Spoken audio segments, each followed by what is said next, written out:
Iran की economy एक तेजी से उठने की कहानी नहीं, बल्कि धीरे धीरे गिरने, स्ट्रगल करने और क्राइसिस की तरफ बढ़ने की कहानी है।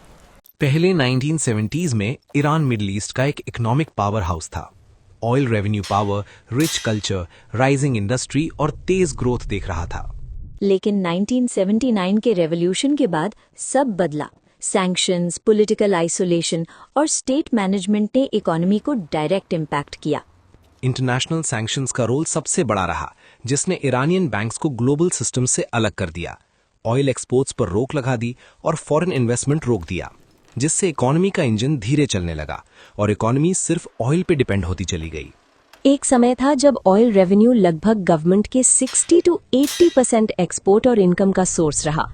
जब भी ऑयल प्राइसेस गिरे या सैंक्शंस टाइट हुए, गवर्नमेंट के पास पैसा कम पड़ गया।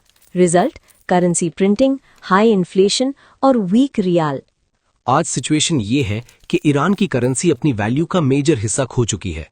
प्राइसेस रोज बढ़ती हैं और आम लोग फूड, मेडिसिन और जॉब्स के लिए स्ट्रगल कर रहे हैं। स्पेशली 2024-2025 इन्फ्लेशन 40% से ऊपर चली गई।